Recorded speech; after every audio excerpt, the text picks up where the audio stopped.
ఎన్ఆర్ఐలు అంటే ప్రవాస భారతీయులు ఇండియాలోని మ్యూచువల్ ఫండ్స్లో ఇన్వెస్ట్ చేసేటప్పుడు ట్యాక్స్ ఇంకా ఇతర రూల్స్ విషయంలో కొన్ని చిక్కులుంటాయి. వాటి గురించే ఈరోజు మనం మాట్లాడుకోబోతున్నాం. సరే, ఒక చిన్న ప్రశ్నతో మొదలు పెడదాం. మీరు ఒక ఇండియన్ మ్యూచువల్ ఫండ్ను అమ్మేశారనుకుందాం. ఇండియా దానిమీద 30% ట్యాక్స్ కట్ చేసింది. ఇప్పుడు మీరు ఉంటున్న దేశం అదే లాభం మీద ఇంకెంత ట్యాక్స్ తీసుకుంటుంది? ఈ ప్రశ్నకు మీకు కరెక్ట్ ఆన్సర్ తెలియకపోతే ఈ విశ్లేషణ మీకు చాలా హెల్ప్ అవుతుంది. చాలామంది ఎన్ఆర్ఐలు ఏమనుకుంటారంటే మ్యూచువల్ ఫండ్స్లో పెద్ద రిస్క్ అంటే మార్కెట్ వోలటాలిటీ అని. కానీ అసలు విషయం అది కాదు. నిజమైన షాక్ కొన్ని సంవత్సరాల తర్వాత తగులుతుంది. ఎప్పుడంటే మీరు ఫండ్ను రీడీమ్ చేశాక మీకు cross border tax audit notice వచ్చినప్పుడు. సరే, దీన్ని కొంచెం వివరంగా చూద్దాం. ఫస్ట్, అసలు ఎన్ఆర్ఐలకుండే రియల్ రిస్క్ ఏంటో తెలుసుకుందాం. మీ ఇన్వెస్ట్మెంట్ రిటర్న్స్పై 3 వైపుల నుంచి దెబ్బ పడుతుంది. 1, ఇండియా మీ లాభం మీద టీడీఎస్ కట్ చేస్తుంది. 2, మీరు ఉంటున్న దేశం కూడా అదే లాభం మీద ట్యాక్స్ వేస్తుంది. ఇక 3వది చాలా ముఖ్యం, గ్లోబల్ డేటా షేరింగ్ వల్ల, అంటే సిఆర్ఎస్, ఏఈఓఎల్ లాంటి వాటి వల్ల 2 దేశాల్లో మీరు ఫైల్ చేసిన లెక్కల్లో తేడాలు కనిపిస్తే చాలు, ఆటోమేటిక్గా ఆడిట్లు ట్రిగ్గర్ అవుతాయి. రైట్. ఇప్పుడు ఇండియాలో ఇన్వెస్ట్ చేయడానికి ముందు ప్రతి ఎన్ఆర్ఐ కరెక్ట్గా సెట్ చేసుకోవాల్సిన కొన్ని ఫండమెంటల్స్ ఉన్నాయి. అవేంటో చూద్దాం. ప్రతిదీ సరైన బ్యాంక్ అకౌంట్తోనే స్టార్ట్ అవుతుంది. చూడండి, ఎన్ఆర్ఈ అకౌంట్ అనేది మీ ఫారెన్ ఇన్కమ్ కోసం. ఈ డబ్బును మీరు ఎప్పుడైనా ఎంతైనా పూర్తిగా వెనక్కి పంపొచ్చు. అందుకే మీ ఓవర్సీస్ శాలరీని ఇన్వెస్ట్ చేయడానికి ఇది బెస్ట్ ఆప్షన్. ఇక ఎన్ఆర్ఓ అకౌంట్, ఇది మీ ఇండియన్ ఇన్కమ్ కోసం, అంటే రెంట్, పెన్షన్ లాంటివి. దీన్నుంచి సంవత్సరానికి మ్యాక్సిమం $1 మిలియన్ మాత్రమే వెనక్కి పంపగలరు. ఇంకో చాలా ముఖ్యమైన విషయం, మీ mutual fund KYC status validated అని ఉండాలి. ఇది చాలా ముఖ్యం. ఎందుకంటే భవిష్యత్తులో ఎలాంటి ఇబ్బందులు లేకుండా ఏ ఫండ్ హౌస్లోనైనా స్మూత్గా ఇన్వెస్ట్ చేయాలంటే ఇదే దారి.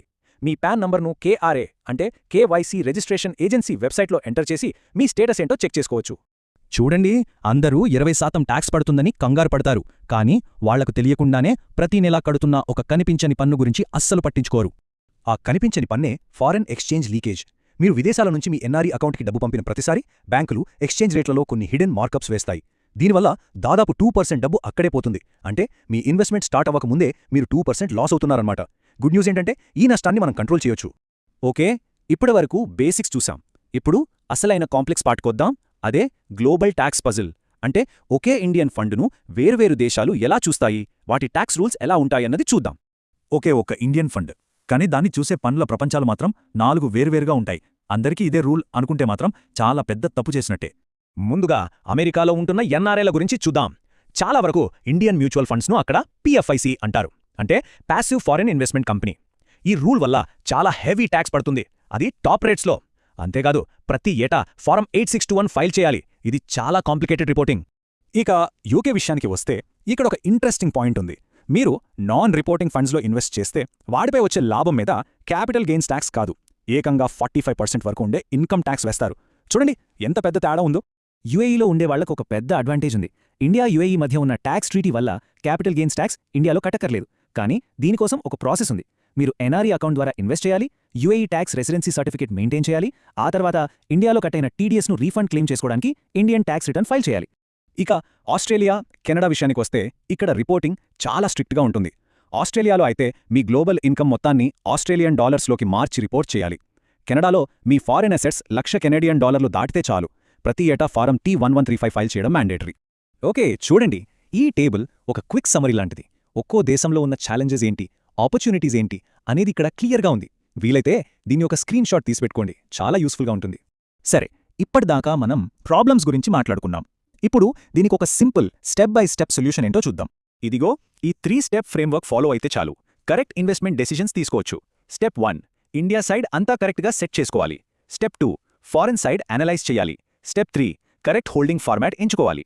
ఇందులో హోల్డింగ్ ఫార్మాట్ అనేది చాలా కీ పాయింట్. లాంగ్ టర్మ్ ఇన్వెస్టర్లకు డైరెక్ట్గా ఏఎంసీతో ఉండే ఫోలియోనే బెస్ట్ ఆప్షన్. దీనికి డీపీ ఛార్జీలుండవు, నామినేషన్ కూడా సింపుల్గా ఉంటుంది. అదే డీమ్యాట్, అది యాక్టివ్ ట్రేడర్స్ కోసం. కానీ దాంతో అదనపు ఫీజులు, కాంప్లెక్సిటీ పెరుగుతాయి. అందుకే అంటారు, మీ పోర్ట్ఫోలియోను ఒక ప్రొఫెషనల్ లాగా డిజైన్ చెయ్యండి, ఒక టూరిస్ట్ లాగా కాదు అని. అంటే కేవలం రిటర్న్స్ వెంట పడటం కాదు, రూల్స్కి తగ్గట్టుగా ఒక స్ట్రాంగ్ సిస్టమ్ బిల్డ్ చేసుకోవడంపై ఫోకస్ చెయ్యాలి. ఈ ఒక్క విషయం గుర్తుపెట్టుకోండి, ఇన్వెస్ట్మెంట్లో రిటర్న్స్ వస్తాయో రావో గ్యారంటీ లేదు, అది ఆప్షనల్. కానీ రూల్స్ ఫాలో అవడం, అంటే లీగల్ కంప్లైన్స్ మాత్రం మ్యాండేటరీ.